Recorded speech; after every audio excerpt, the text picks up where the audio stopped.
Welcome to the Extra Literary Affairs podcast. We provide fiction reviews for the lit, curious reader, because why not try a little of everything? Our scholarish approach and cozy book club atmosphere makes literature accessible to everyone. Whether you're a casual reader or a devoted bookworm, join us on our literary journey to explore all genres.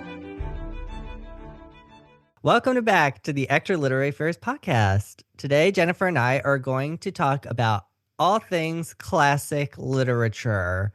So hopefully you'll get some recommendations out of us today that you would love to read if you have not read them. They're classics, so probably a lot of people have read them. And just our general opinions on bookish gatekeeping. I swear, they'll be together. They're going to be together. Anything you would like to add before we begin? Yeah, Joey, on the subject of bookish literature gatekeeping, who's doing that and why? I think one of the things that you and I have always agreed upon is that high quality writing, regardless of the genre, the time period, the perspective it's coming from, is worth reading in our worldview. If it is well written, it's a go. And I think what's really important for both of us is that we are not in the business of saying you should read this or you shouldn't read that because that's not worthwhile. I think that life is short. Read what enriches you. I will not finish a book if I'm just like, no, this is not doing it for me. Move on. Find the book that is DNFing is going. self-care. Yeah, it's like it's going to enrich you by saying, hey, that book was not for me. And if somebody says, hey, how did you like that book? You can be like, I think it's not for me, but I do love this book. So I think the idea of gatekeeping for me, I'm a little sensitive about that right now. I think we're our own gatekeepers of our own experience. And I do appreciate lists and popularity and like what has stood the test of time. But if you don't like it, don't read it. If it's not working for you, don't. Your thoughts, Joey? Because I spend a lot of time online, I would say that I'm seeing a lot of discourse about this idea of bookish gatekeeping, which is why I wanted for us to discuss it, because people will say, oh, don't read Red Sister by Mark Lawrence. Okay, it's a fantasy. It's an excellent fantasy series, by the way. Don't read that because it's not real literature. It's not serious. It's not classic literature. Read James Joyce and Marcel Proust and read Virginia Woolf and all of these big names, these titans of literature. Don't waste your time on petty little things like a romance by like whatever, I don't typically read a lot of romance. That doesn't mean I'm knocking it. It's not something that I typically enjoy. But read whatever you want, because we both think, I think we both think this, that reading is supposed to be fun. And so if you're not having a fun time reading Ulysses by James Joyce, don't read it. And I get it. I get why you don't want to read that, because it's not that fun to read. And I don't even think it should be considered a book.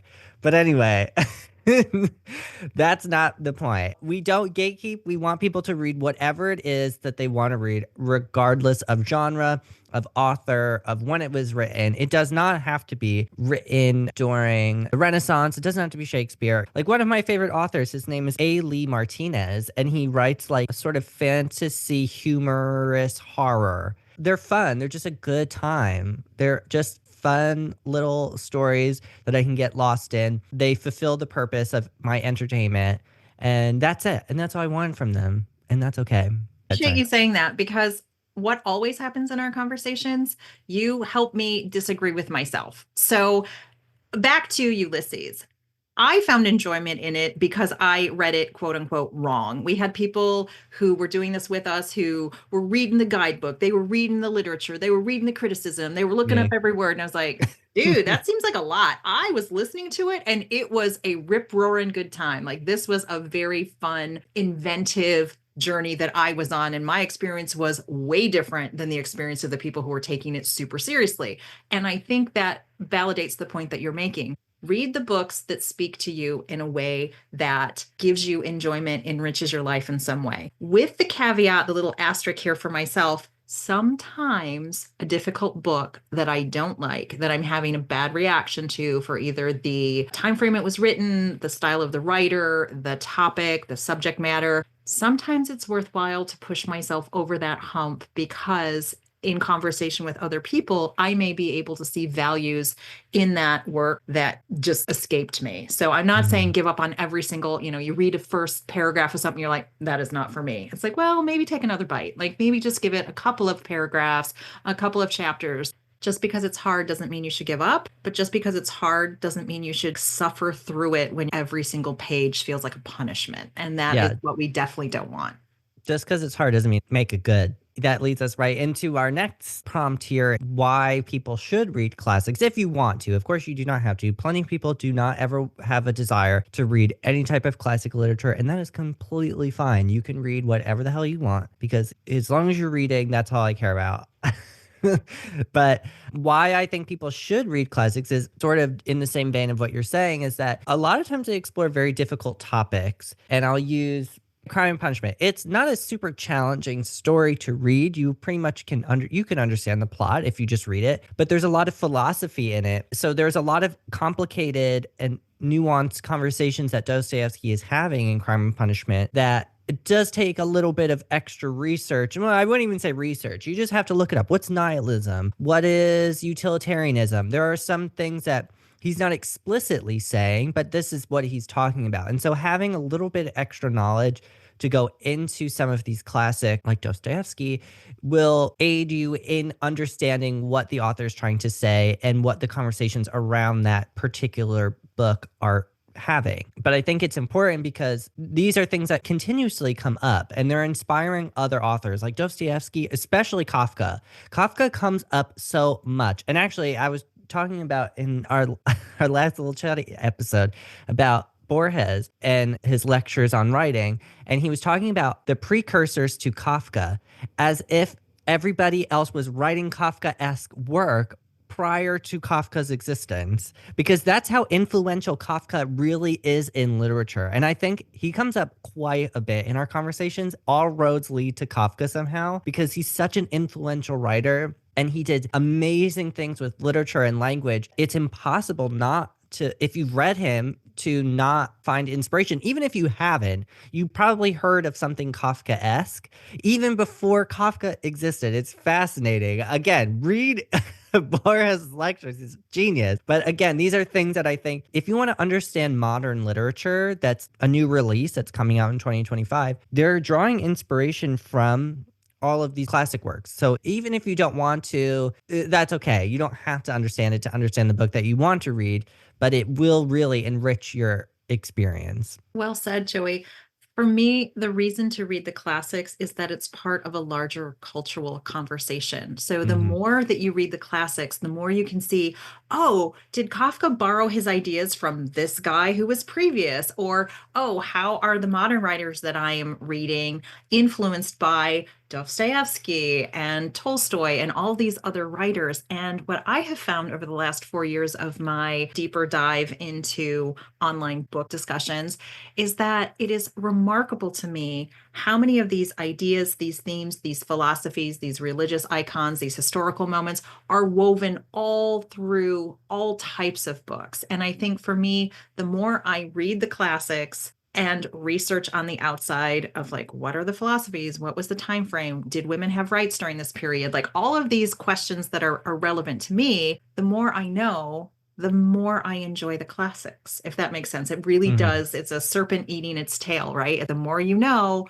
the better it is. And the better it is, the more you want to know. And I think that is being a good conversationalist with a stranger. You can walk up to somebody and probably find, based on a classic piece of literature, some point of connection. Even if you're Yeah. like, so what do you like to read? And they're like, I only read Stephen King. I'm like, oh my goodness. So I just got reintroduced to Stephen King. And yes, it's classic in some way, but not the Odyssey, obviously. Yeah. Oh, well, let me tell you a little bit about That's funny. this. Being a part of a larger cultural conversation is for me the number two reason for reading classics. Number one, they're classics for a reason. There's probably something in there that is going to resonate with you because why would it still be here if it didn't have relevance? Yeah. And to your point, was saying it's a good practice to sort of look up authors and look up the historical events that were happening at that time. I will use myself as an example because I just don't get along with Virginia Woolf. We don't get along. I don't get her. Okay. Like I get what she's doing. I understand what she was technically doing. But for some reason, her style just does not sit well with me. Not that I actively hate her, but then I just happened to be reading or sorry, I wasn't reading. I was watching somebody explain how Virginia Woolf practiced writing, how she strengthened her craft, let's say. And she apparently, to this person, can't remember where I heard it from. Okay, it was on YouTube somewhere. It was a professor's lecture, but I don't remember the professor's name or what school he's from. Not helpful at all. But he was saying that Virginia Woolf had practiced her stream of conscious style, which is prevalent in many of her works. I have not read all of them, but it's prevalent in the stuff that I have read. That she was practicing by just recording her own thoughts as they came to her, her own stream of consciousness, so that she could understand how quickly thoughts like we get off track, like just like what I just did. She really wanted to hone that experience so that she could recreate it in her literature. And I appreciate that. Okay, she really put a lot of work and effort into being able to do this in a way that felt natural and not forced.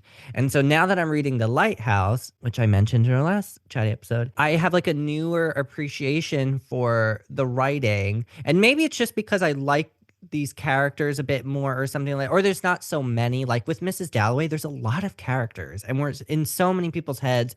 It's very disorienting. I'm pretty sure that was the point. But into The Lighthouse, there's not as I'm only like a quarter of the way in, so I can't speak to the whole thing, but there's not so many characters yet. So we're really getting to know these characters, the Ramseys in particular, very well. And we're learning so much about them that an author could not possibly tell us this much information unless we had an unfettered look into their actual minds. I'm really loving it so far. Hopefully that continues and I can say, oh, I love the Virginia Woolf. I do really like Orlando, to be fair. Do you have anything else you want to add about why we should read classics? Can we move on? I think we can move on to some of our classic recommendations Yes. because on my short list, I always tell everyone to read To the Lighthouse because I love it exactly for all Oh the my reasons that you goodness. said. It's a deep dive into human relationships. And I appreciate that you said that this is not random. It's not like Virginia Woolf said, I'm just going to sit down and ramble, ramble, ramble, and it's all going to be fine. There is very clear direction. You're seeing some of these images repeated, which then triggers your own memories about what you've read of hers. And I just think she's a genius. So I did not put To the Lighthouse on my list because I decided to go with another book, which was Mrs. Dalloway. And I love, love, love that book. And I love that you don't, Joey. So I understand why that might not appeal to you. I read Mrs. Dalloway in companion with a modern book that references it. And I think that really, truly enhanced my experience of her text by looking at it through a modern lens. And it also just goes back to what we were speaking about before. There's no wrong way to read classics. And if you find that this isn't for you, it's all right. Hmm. So, do you have a classic that you would like to counterpoint that to? I don't know. I don't think I want to go through the whole list one by one. I'd rather have us take turns. That's fine. I have three, and I ranked them as novice, intermediate, and advanced. So I Excellent. really want to guide people to reading. Okay, I'll start with my novice one, which I think that sounds kind of negative, but that's not how I mean it. So your beginner classic, let's say beginner, not novice. Beginner classic is an odd one. This might be a little odd for people because of the length and the how it's obviously ancient. The Odyssey by Homer. And now that sounds like a weird one, but I have a good reason. My reason for saying that this is a good beginner classic is because it's a true classic, as in it is literally from antiquity. And you already know more, and you, I mean, everyone listening, already knows so much about this story without ever realizing it. These are just part of our cultural consciousness. We know so much about Odysseus and his journey back to Ithaca from Troy that, like, there's no way you're not going to recognize some of what is going to be said in this story.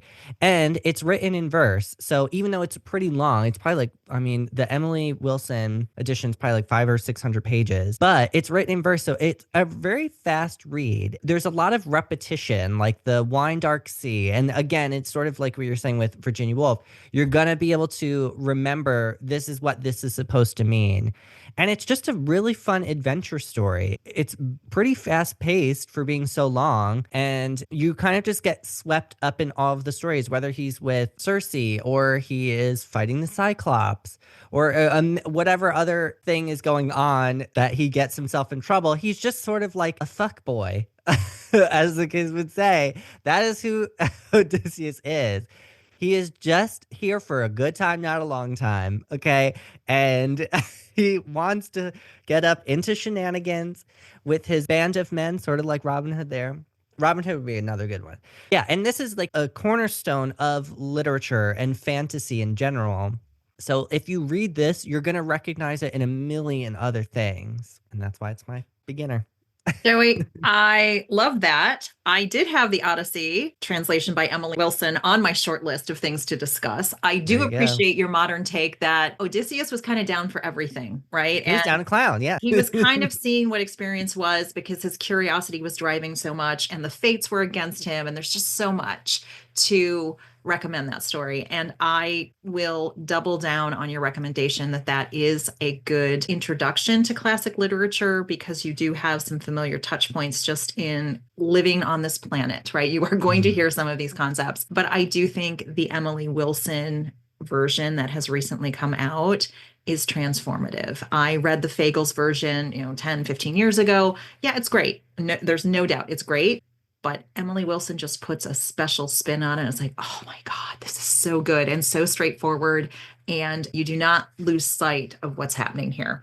Mhm. But my official choice for a beginner novel, a straightforward narrative that has a lot of impact, is To Kill a Mockingbird by Harper Lee. It is Mhm. told from a child's point of view, but it has so much depth and richness and cultural relevance and moral. I don't want to say lecturing because that's not what it is at all. It's watching a small child and her brother reckon with the world in which they are in. So their innocence is taken away from them when they see the harsh realities of how people are being treated. And I just think it's very clear, very straightforward. It's a classic for a reason. I would definitely recommend that as a great place to start. Yeah, that is a good one. And, like, I read that in high school for English class, so a lot of people probably have already read it, and you could revisit it as an adult and see something completely different in it. Or, like, I couldn't tell you much about that. I know the points of the story, I know the plot, but I couldn't tell you about the writing or whatever. Okay, so my intermediate recommendation is something I think people would probably put as beginner, but that's Pride and Prejudice by Jane Austen. There's a million adaptations, so you could start with that,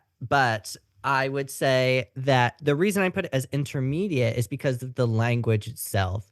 And so it's a little bit different from our present day English or standard English. So you're gonna pretty much get it, but things are told to you in a very different way. It's sort of like they're going a little bit extra over what they need to say in order to say it. And there's a lot of things that Jane Austen does not explain because she was writing for her contemporary audience. So there's information that's left out that she knows her audience is going to infer based on their experience in that era. That as a modern reader, we're not going to get all of that nuance necessarily unless you're like studying Jane Austen's work a lot and you're understanding all of the historical facts about it. My suggestion is to actually watch one of the adaptations and specifically one of the newer ones, Emma, that came out probably quite a few years ago now. But anyway, I had read Emma, which again, you could watch Clueless too, but if you're not my age, then I guess you wouldn't. And it's also not, it's not a beat for beat kind of thing. But Emma with I can't remember her name, really good. I didn't understand it when they're at the ball. Have you read Emma? So, Joey, as you know, all of the Jane Austen canon is Mhm. one story to me. So I Oh no, always get the they're people so different confused, the to me. storylines confused, and I'm like, I'm the worst person ever Okay, to talk about that with. Emma Woodhouse is the rich one. So in Emma, at the ball scene, Harriet, her little protege, who would be Brittany Murphy in Clueless, by the way, in case anyone wants that one, she is at the ball. Nobody wants to dance with her, and Mr. Collins ignores her and is like, "Oh no, I don't really want to dance with you." And of course, Emma wants to put them together. Obviously, then we already know Mr. Collins is in love with Emma. Anyway. She in the book gets dissed basically by Mr. Collins and it's sort of passed by. And like to a modern reader, you're like, oh yeah, that's kind of a dick move. Yeah, Mr. Collins kind of a dick.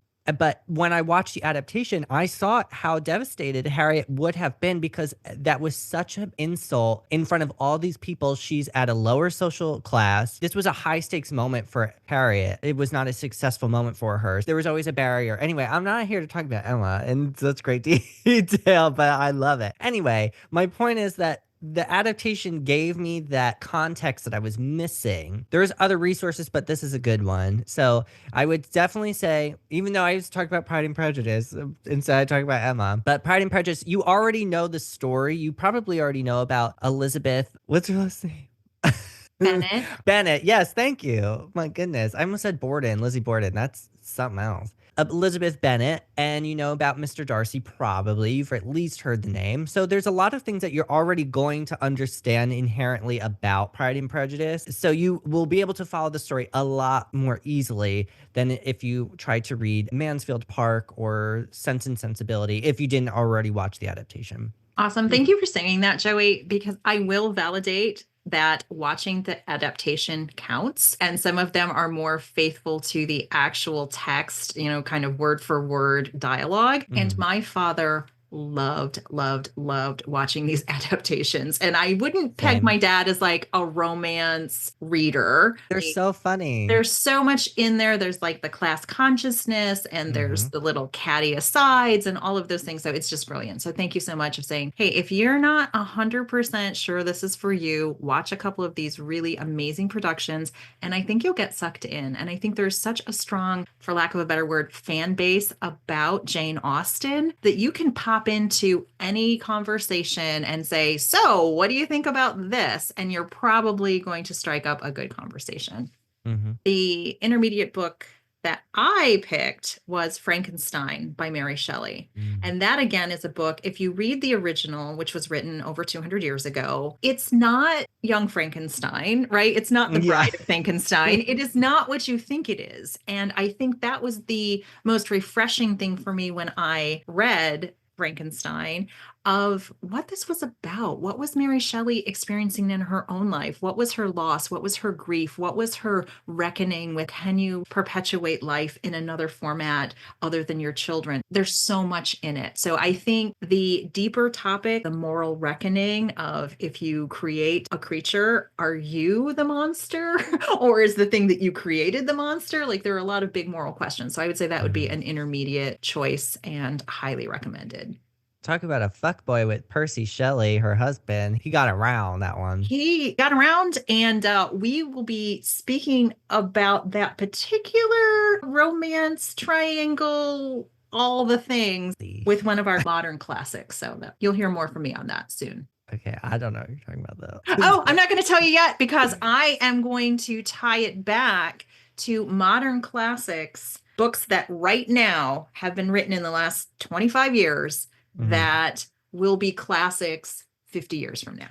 Okay, so now we can move on to my advanced pick, which is more of a modern classic. It's not within this 25 years since 2000, which does, I don't believe that it's been 25 years.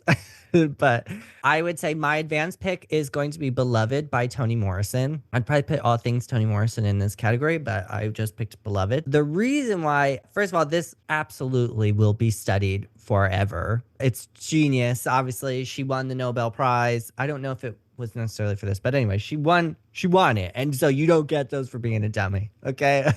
The language is really dense. I mean, not the most dense thing I've ever read, but you have to actively be reading. You need to pay attention. Where I think there's some times where you could have, like a nice, easier fantasy story or romance where you don't have to be an active participant in the reading process. You can kind of just like sit back and enjoy the ride. Where with Toni Morrison, you have to be present and you have to be trying to figure out what she's trying to say. And the story is told in a non-linear way. So you really do have to be paying attention because things are going to slip around. She's playing with time in really interesting ways. So if you're not on your toes, you're going to get lost in this story. And that would be a shame because it is haunting. It is literally horror, devastating in so many ways, but the characters feel so real. And I mean, I haven't gotten through all of Toni Morrison's work, but from what I have read so far of her work, it's just like these characters feel real and these circumstances feel real,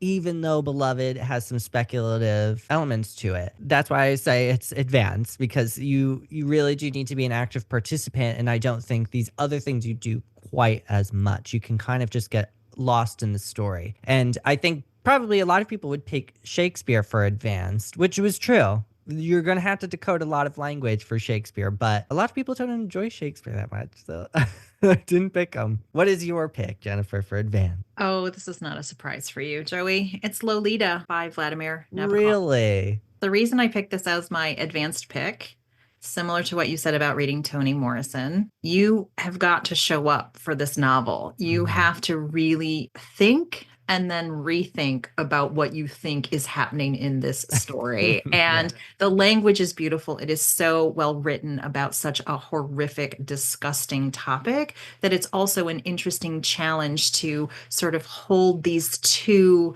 very different, this cognitive dissonance, right? You're like, oh, Mhm. beautiful writing, disgusting human, beautiful writing, disgusting human.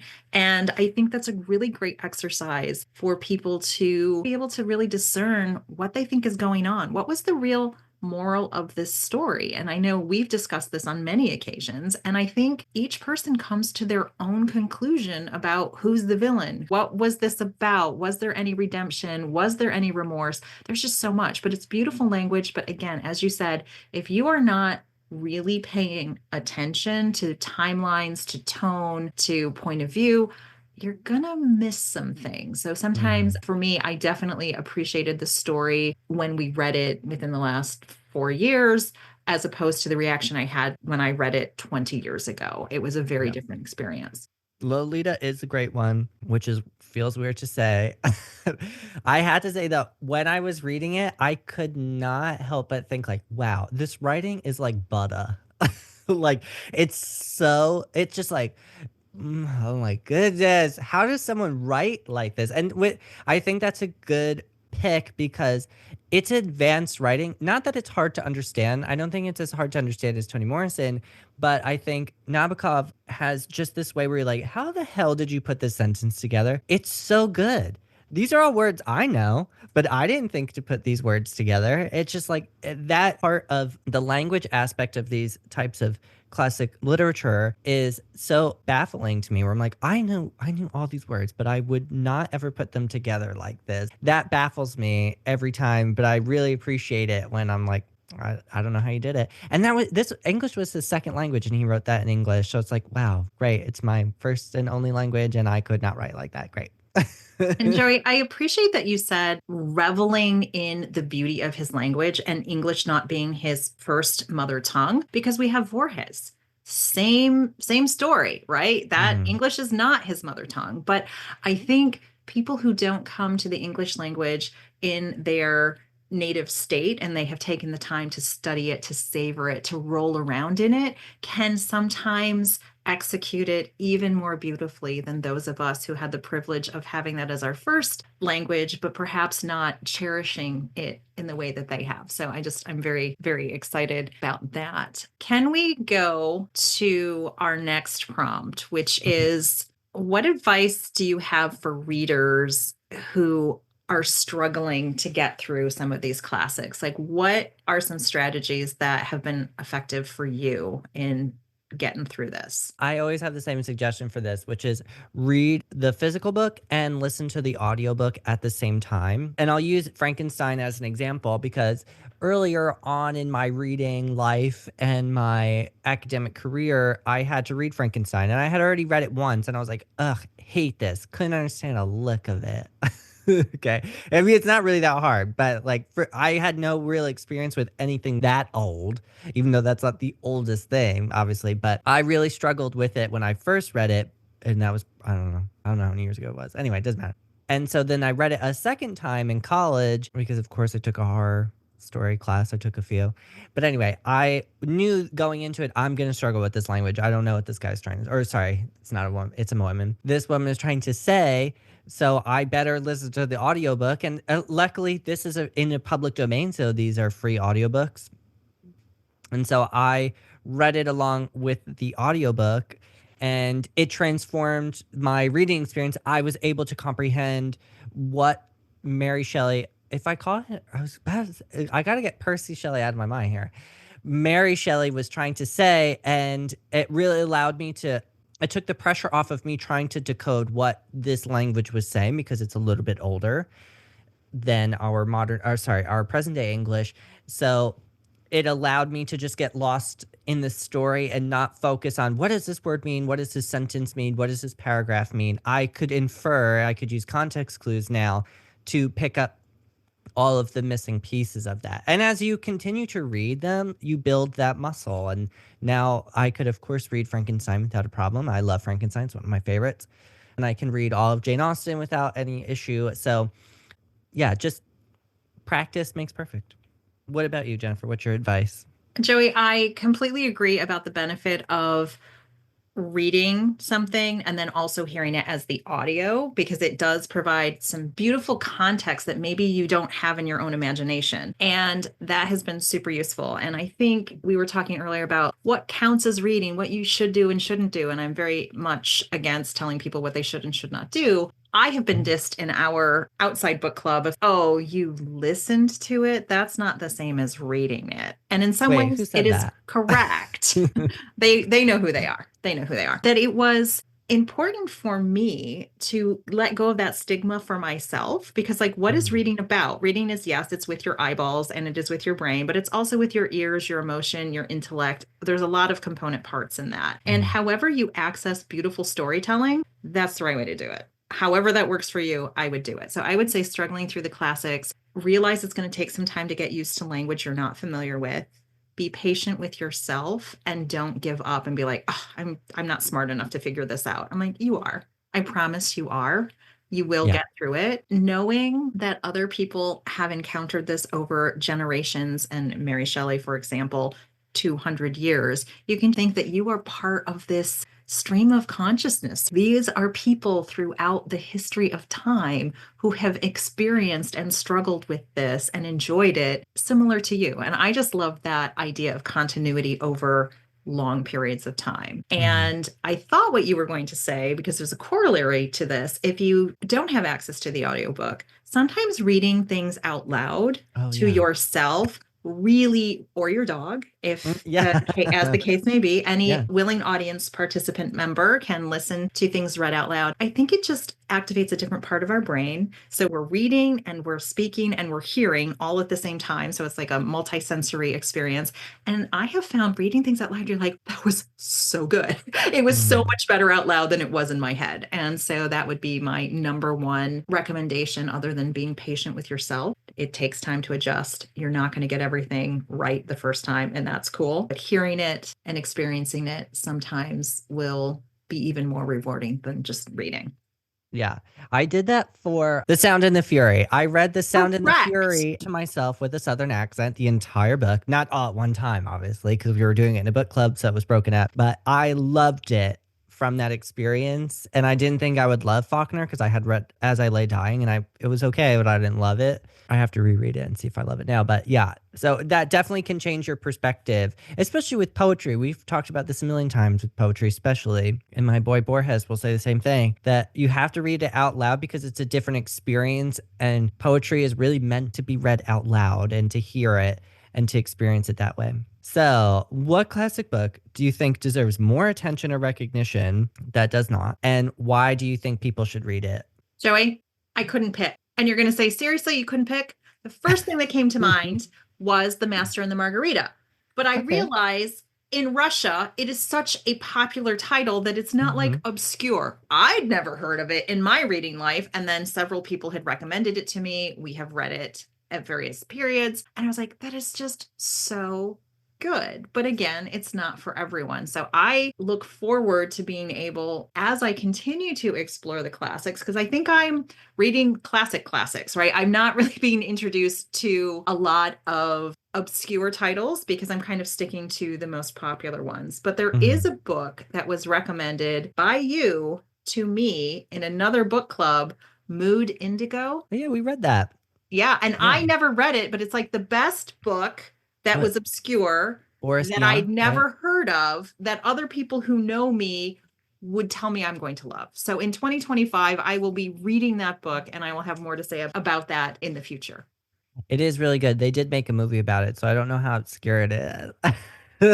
But it is a wonderful book. Everyone should read Mood Indigo by Boris Vian. It's very good. So I agree. You should read it.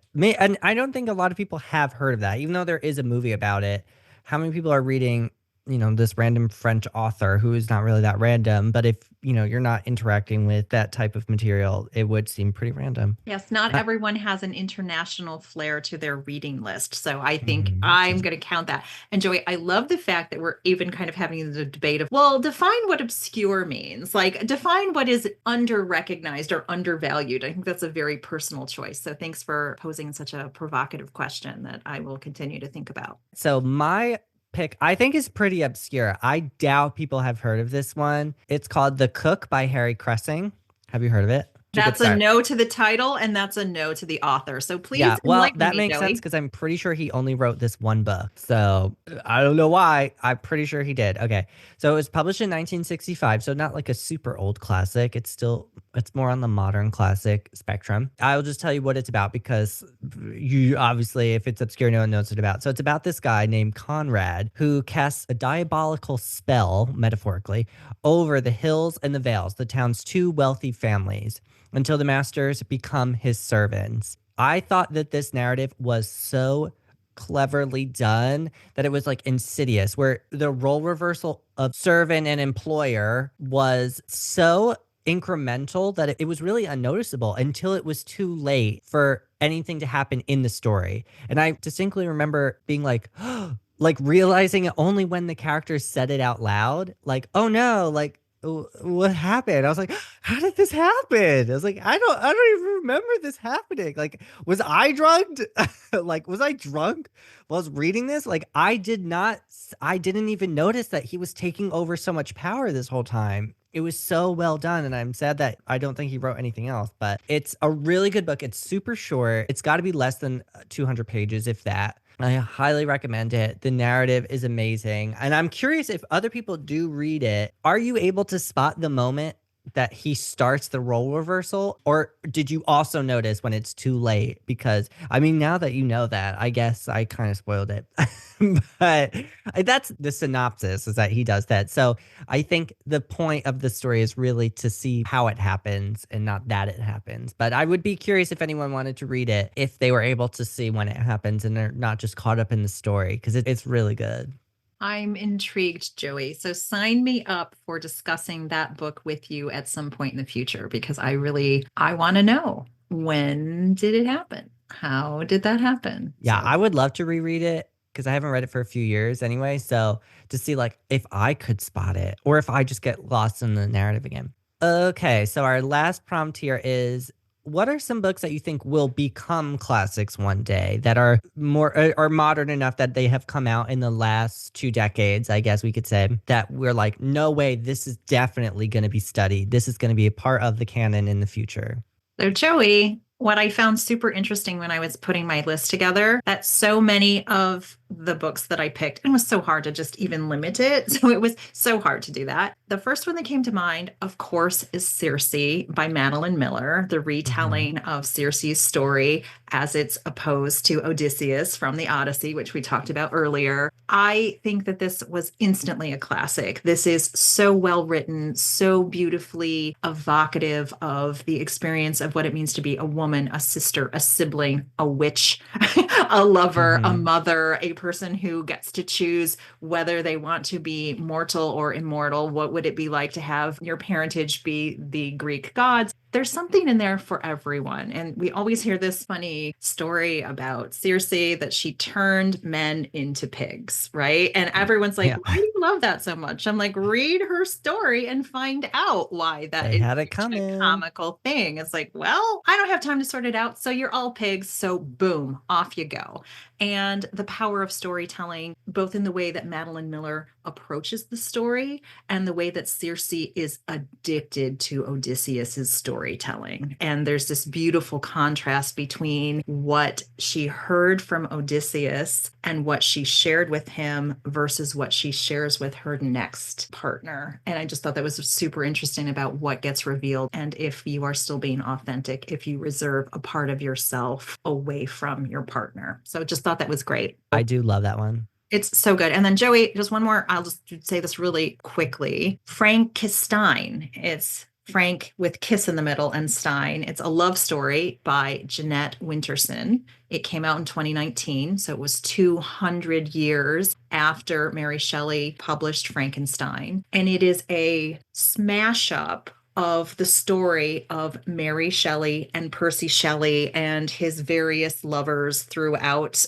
his Mhm. experience. It is a modern story set in London around World War II, but then it also flashes to modern day. There are sex robots, there is artificial intelligence, there is a transgendered character, there is a love story. There's a lot in this story. But what I love about it is that she seamlessly flips the channel through all of these storylines and shows how they are interconnected by taking the core components of Mary Shelley's Frankenstein and Mary Shelley's writing of Frankenstein and putting it in this super modern context. And so she plays with their names. So Mary Shelley becomes Rye. She goes by the name RY, which is the end of Mary, and Victor Stein instead of Frankenstein. And it's just, I just loved the playfulness and the inventiveness of Jeanette Winterston. I think people for years in the future will say this was a moment for the first time for a lot of us, including myself, ever considered what a trans person's life experience might be like. It was an eye opener for me. And I really am thankful, as we were talking in the start of our show, about representation. If you are never exposed to another point of view, it's probably going to be super difficult for you to empathize or to seek any common ground. And this book did an amazing job of that. So, interesting about my choices that they're based on old historical works. I love a modern retelling because just as I was sitting here, I'm like, oh, I've got three more to tell you about, which are all these stories based on, and which I won't. I'll have to save that for another time. But oh, that's interesting to know about myself that I really, really love when a modern writer reinterprets a classic story and puts their own imaginative spin on it. I'm like, what could be more fun than that? I have read something by Jeanette Winterson. I can't remember what it was about. Maybe it was like a Hercules retelling or something. I can imagine the cover. I don't remember what it was about. I didn't like it, but I would read that. That sounds interesting. Frank Kiss Stein. I'm gonna look that up. Yes. And I think you will really, really appreciate it, Joey. And it came out in 2019, so it's fairly new. Okay. I'm gonna give it a shot. Okay, so my first pick is something that we have both read, The Heaven and Earth Grocery Store by James McBride. If you've read it, if you know, you know. Okay, because if you have read it, no way this is not going to be a classic one day. There's no way. It's an amazing story. It's about the community of people. I don't want to even say what it's about. I think people should just go into it and enjoy the story. I mean, he's an amazing writer. The story is amazing. The characters are incredibly real. There are some difficult topics in it, of course, as all good classics should. I think it's just such an amazing story. Again, I don't want to give too much away because I just want people to read it. It's more subtle. It doesn't have like, it's not like a huge like epic fantasy like the Odyssey or something like that. So just read it. Just read it. I think that, mark my words, that's going to be a classic. And then I'm going to actually suggest three because it's a trilogy. The Broken Earth trilogy by N.K. Jemisin. No way people are not going to study this for what she did in that series. I have read the entire trilogy. I read the first one and then I had to get the second and third, and then I read the second and the third back to back. As soon as they arrived, I had to know. Obviously, she's a genius. She's literally a genius. Okay. So there you go. Enough said. But she does fantasy in such a unique way. And I love high fantasy. I watch a lot of fantasy. I read a lot of fantasy. I consume a lot of fantasy media and stuff like that. So I'm not like the leading expert in all things fantasy, but like I've read and consumed so much of it that I'm like, I've never encountered something like this before. It was such a unique way of telling a story. The first book sets up the story such a beautiful way that I started to guess it after the first reveal, and I was right, but my mind was like blown. I was like, oh my God, I've never read a story where somebody told a story like this and had all of the narratives come together like this. Just read it. It's amazing. I mean, the story is really fun too, and it's like heartbreaking and stuff like that. And she won the Hugo Award for every single one in that series or that trilogy. So that's never happened. And then I just have one more. Do you have any other ones or do you want it's just the two? Oh, Joey, I have a couple more, but I want to hear what you're saying. But you Okay. gave her, in my mind, the best compliment by saying, I did not see that coming. I had no idea a person could craft a story in that way that was so unexpected. So I love it. I am definitely going to pick up the trilogy and read it. That's a big commitment. It's like altogether, it's probably like, I don't know, 1,200 pages altogether.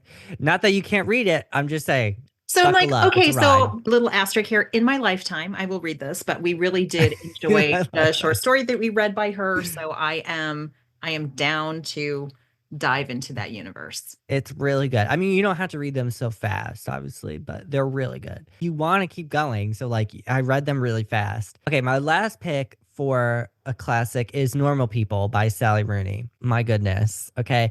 I'm so glad we read her short stories, even though the first one we read, Opening Theory, was the first chapter of Intermezzo, which I have now purchased and it's on my little table of books I'm about to read. But Normal People, it's sort of divisive, her writing in general. So I think a lot of people either will love or hate her writing and her storytelling and her characters. And this story is a little bit juvenile only because of the characters' ages. At the beginning, they start that out that they're in high school and then they eventually age up. So there's a little time where you're like, you're just being a stupid teenager, but you can relate to it. But anyway, I think her writing style is very unique. It's pretty simplistic compared to the other authors that we have talked about so far. It's pretty easy to understand. The only thing that's a little experimental, she doesn't use quotation marks, but I don't think that's an issue.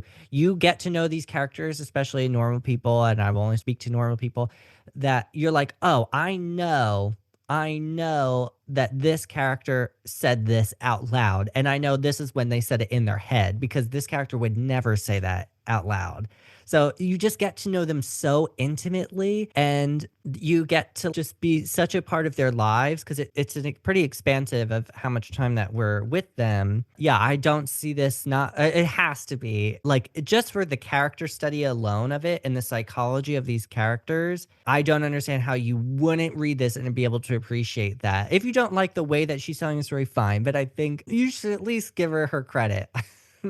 I love that, Joey. So, speaking of giving credit where credit is due, my final recommendation for a modern classic is James by Percival Everett, which is a spin-off of the perspective of Jim in The Adventures of Huckleberry Finn. So again, it has this rich cultural heritage that we see Jim as this minor character and Percival Everett's like, I don't think he's a minor character. I am going to make him the center of his own universe. Let us find out what happens before, during, and after the experience that the rest of us already know, in quotes. Like, we already know his story because we read The Adventures of Huckleberry Finn by Mark Twain. It's like, oh no, you don't know who this person is. And Percival Everett does such a great job of fleshing out these characters, making them so dignified and so unexpectedly refined. And it talks about race and class and what we do when we're not observed by others. It's just so rich and beautiful. So I think this is going to go into the canon of literature that people do these compare and contrast. I'm like, okay, let's read the original Mark Twain, but let's look at this modern retelling from a completely underserved point of view and make that the central story. And it's Mhm. just so good. That is on my list of things that I would like to read soon because I've heard nothing but good things. So, so good. Yeah. And it will leave you contemplating so many aspects of our history and our future and the assumptions we make about one another when we don't take the time to actually see the truth in front of us. So, yeah, super good. Sold. I'm gonna buy a copy. Okay, I think that's all we can say about our classic book. I'm glad that we did a what do we think the future of classics will look like. That was fun. So I hope that Absolutely. people got a lot out of it, and we'll read our recommendations because they're all good recommendations. We love them. Yeah, I'm very, very excited about 2025, Joey. So, yeah, let's get reading. Thank you for listening to the Extra Literary First podcast. We hope you enjoyed today's discussion. And don't worry, it'll be our little secret you stepped out of your literary comfort zone. Check out our link tree to follow us on TikTok, YouTube, Blue Sky, and Storygraph.